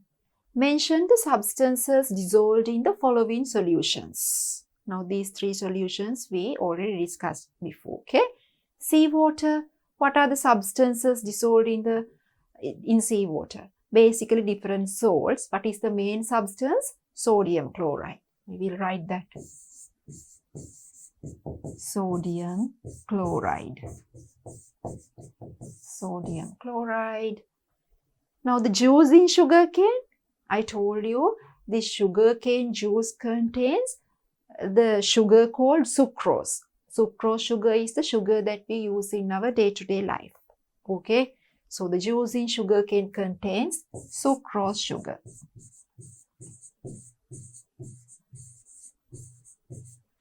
Next one, sweet toddy extracted from coconut flower. It is sweet because it also has sugar contained. Okay, so sweet toddy extracted from coconut flower contains sugar. Okay, do you remember when you heat this sweet toddy and when you remove the water present in that sweet toddy partially, we can produce trickle, and if you remove the water contained in the sweet toddy completely, we can produce jaggery. Okay, we will move to the next one. An activity done by a group of grade 7 students is given in the picture. Do you remember we did a similar activity, children? A drop of drinking water and a drop of salt water were placed on a tin lid, right? So here this is drop of salt water, drop of drinking water, and this is the tin lid.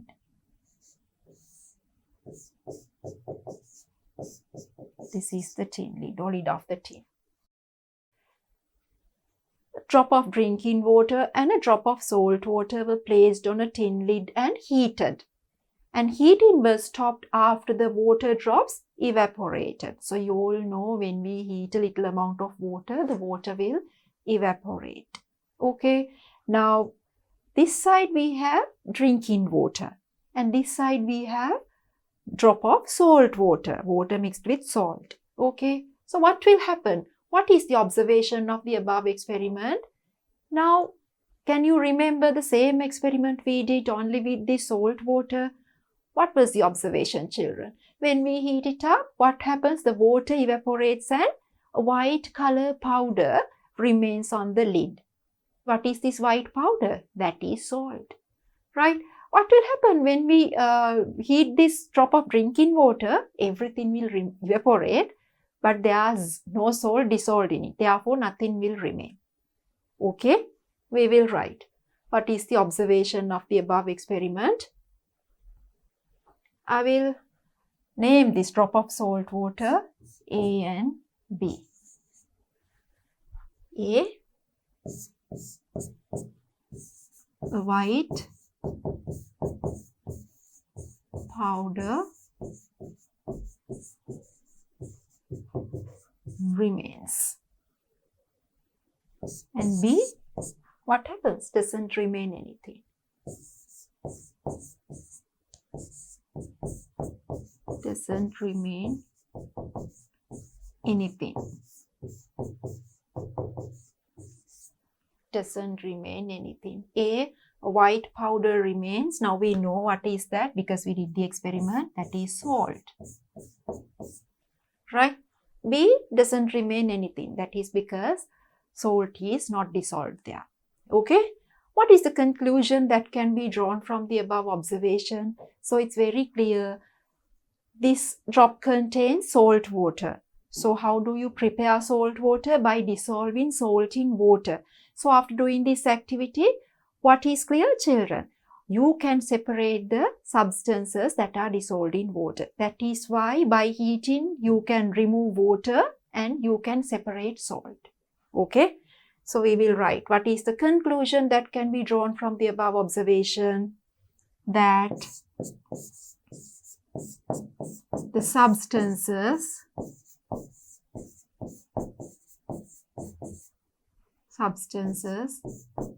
that are dissolved in water can be separated.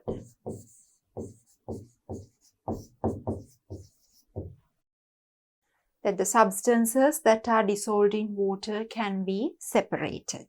Understand? Additional exercise 16. All terrestrial animals, including humans, live in the medium of air. Many aquatic organisms use water as their living environment. Write 2 examples for aquatic animals under each of the following categories. Okay, so we learned that under aquatic organisms, aquatic animals, not only fish but other types of animals are also coming. Fish, amphibians, reptiles, mammals. So we learned the examples as well. So what are the examples? You have to write 2 examples for aquatic animals under each category. So under fish, you know there are a lot of different types of fish species, right? We will write some of them. Sharks, tuna, right? There's only 2 examples. Amphibians. Who are the amphibians? We can write frogs, toads. Okay. Reptiles. Who are the reptiles that use that aquatic environment as a living environment? Water snakes,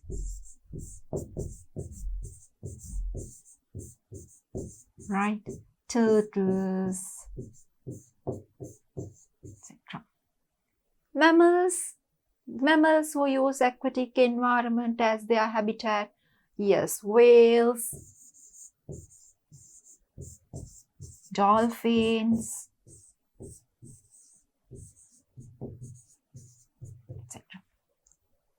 Okay, it was an easy question. We'll move to the next. Exercise 17. Fill in the blanks of the chart given below. This is a chart, main functions of water. So in the beginning of the lesson, I told you we are going to learn about functions of water under 3 main categories. And I mentioned that all the other functions are coming under these 3 main categories. What are the categories? Water as a solvent, water as a coolant, and water as a medium of life. We will write main functions. Water as a solvent, water as a coolant,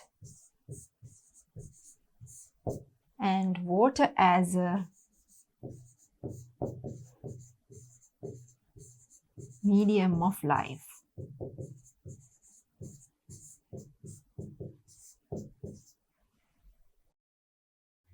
Main functions of water: water as a solvent, water as a coolant, and water as a medium of life.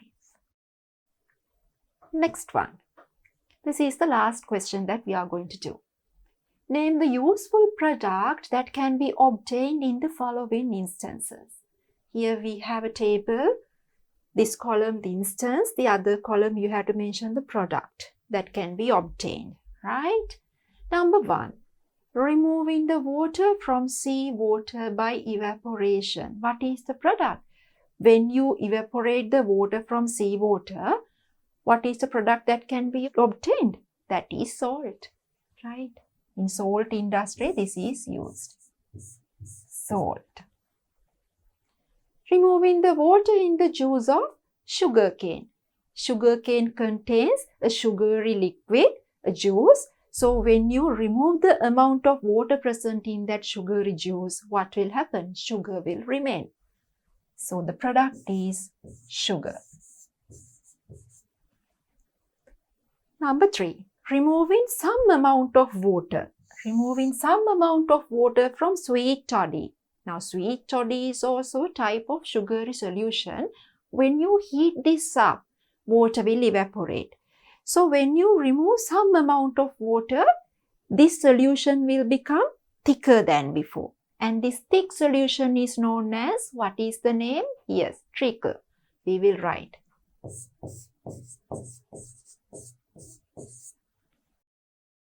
and removing the entire amount of water from sweet toddy. So if you heat this trickle further, the thick solution further, what will happen? The entire amount of water will evaporate and a solid substance will remain. What is that? Yes, that is jaggery.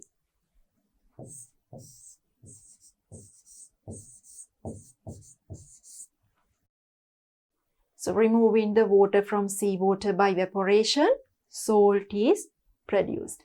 By removing the water in juice of sugar cane, sugar is produced. By removing some amount of water from sweet toddy, treacle is produced, and by removing the entire amount of water from sweet toddy, jaggery is produced. So the lesson is done. So I hope the lesson was very clear because we discussed about many points, many functions of water, and we did some experiments as well, and I hope you must have completed the experiments at home as well, and we discussed the questions and answers. So I'm sure that you understood the lesson really well. So you have to do these activities again and again so you will understand this lesson better.